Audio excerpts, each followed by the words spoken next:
Hey everybody, it's Shadowstar and Crystal here for another error review. This time it's Spectre of the Gun. So, as some of you may know, this is the controversial gun debate episode. A lot of people hate this episode. As Rene puts it, America, home of the free and stupid. Or something like that. Was that Rene or Curtis? Right, Curtis. I said the wrong name. Whatever, half this episode... Curtis is the smartest here. Half this episode takes up about gun debates. We have a lone gunman. Honestly, this episode contains nothing major. You could just delete it and be fine. The only major plot point to this episode that pertains to anything is Rene and his flashbacks and what Curtis says at the very end. Yeah. So yeah, we did get the flashbacks, which is great because I remember like in the first or second episode of the season, you said when we met Rene, you knew stuff about him and you were curious about him. Now you get a bit more about his backstory. Yeah, I knew he had a daughter because I guess I've seen little bits later on about what we just saw. They're trying to get his daughter back. Maybe that's what I've seen. Yeah, so yeah, we get the flashbacks with Rene's daughter and why he doesn't... Which, yes, sort of justifies why he's for owning a gun. I don't have a problem with owning a gun. I have a problem with owning a gun that's not registered. I thought all guns were supposed to be registered. Turns out America is too dumb for that. Wait, you didn't know how dumb America is? My. You really do live under a rock. I knew they were This dumb. isn't Australia. I didn't know they were that dumb. Of course they are. But to play devil's advocate, I'll bring up some of the reasonable arguments people always bring up. Go ahead. The vast majority of guns which are used in violent acts are not owned rightfully anyway. How are you going to force every single gun to be on a registry? Plenty of people can get guns illegally. I mean, people in Australia can get guns illegally too.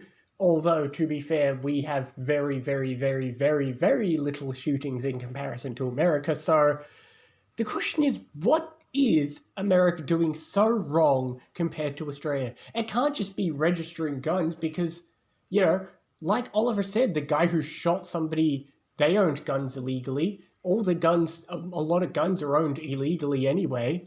So, what's a registry going to do?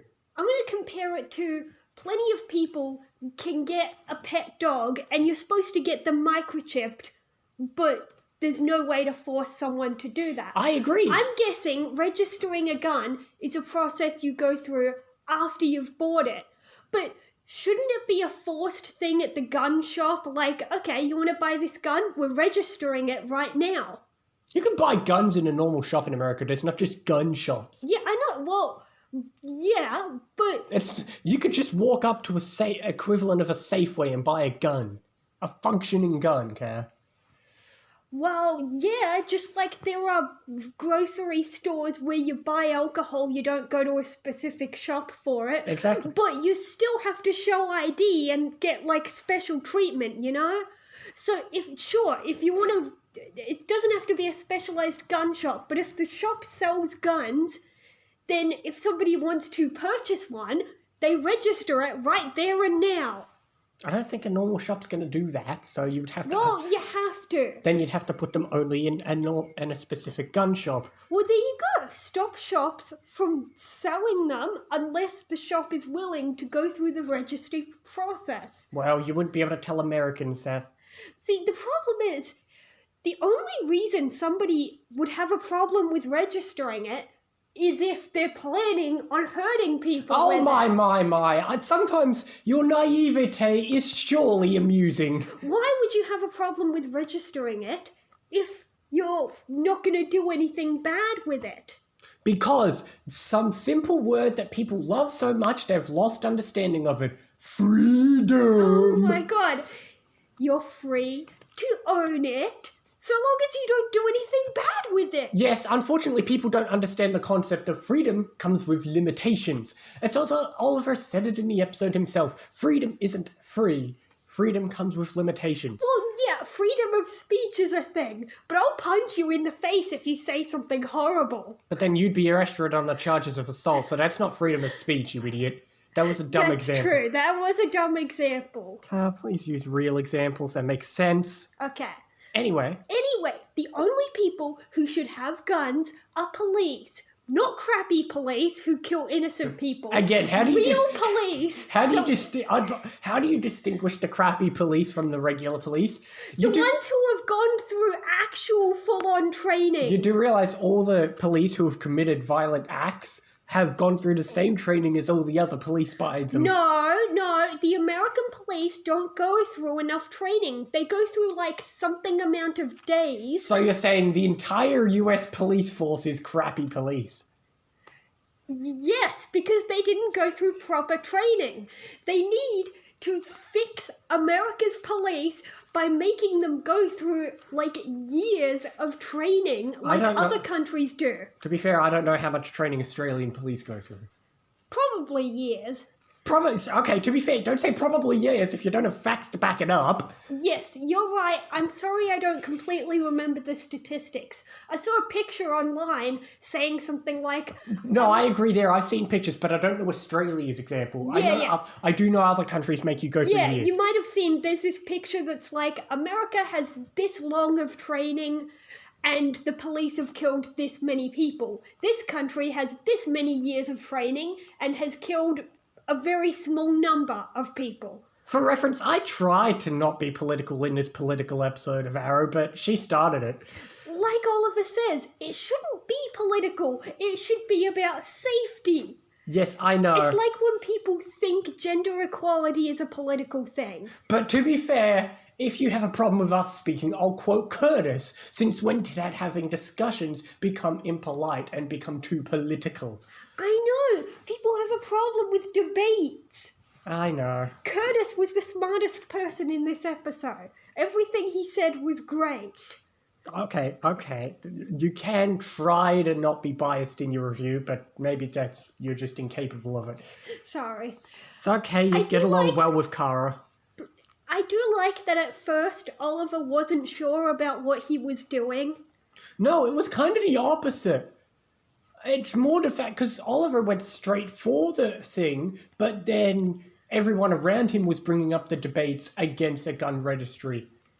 No, not really, because when he was answering questions, they were like, what's your stance on this? And they want him to say for or against, and he wouldn't do it. No. It wasn't until he walked into the other room that Thea and Quentin were saying, come on, buddy, you got to do something. Actually, no, he was, if he'd said for or against, that would have been worse. If you'd be indecisive, as much as people in the media hate indecision, the media would have torn him apart no matter what decision he took. But sometimes the best thing you have to do is put your foot down.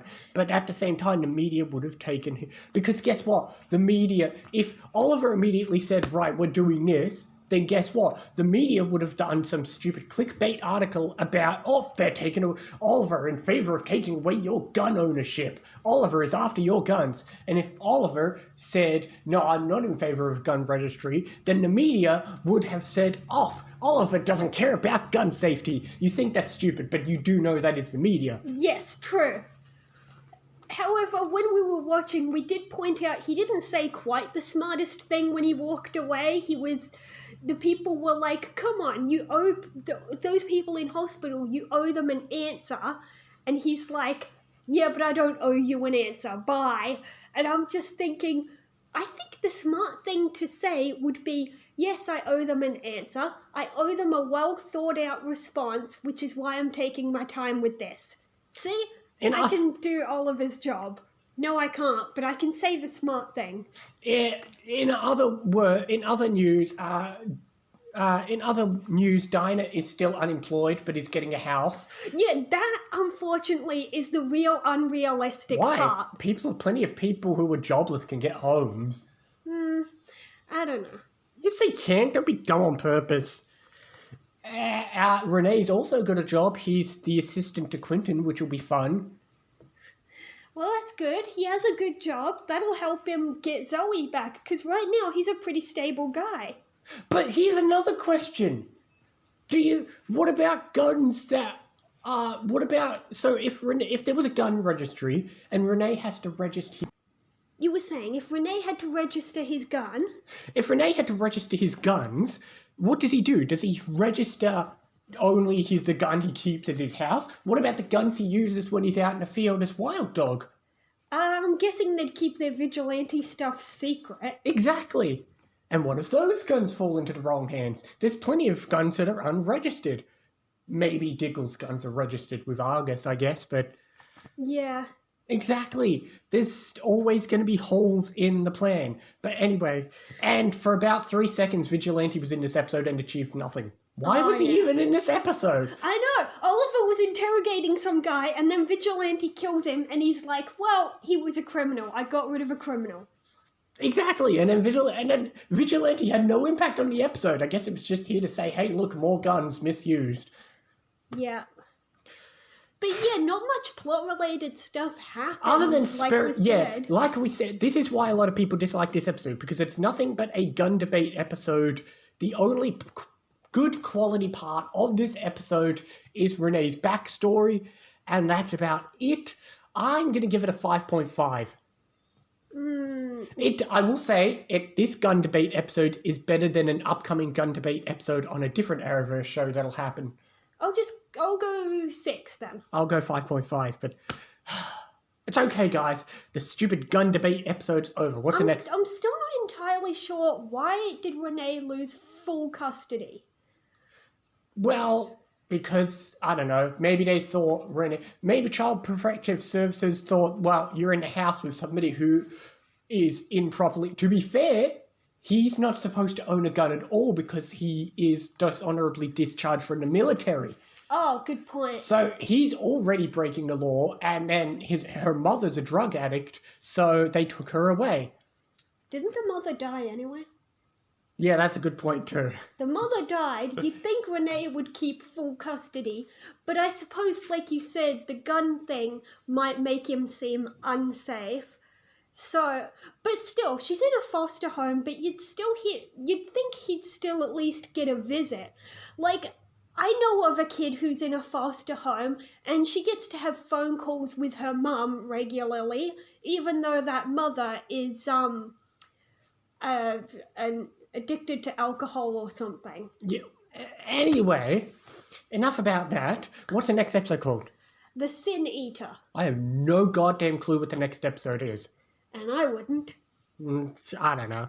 Anyway, enough about this tiresome episode and debates that we will have till the end of time because Americans can't get their own head out of their ass. Enough about insulting Americans, which never gets old. See you next time, guys. See you next time.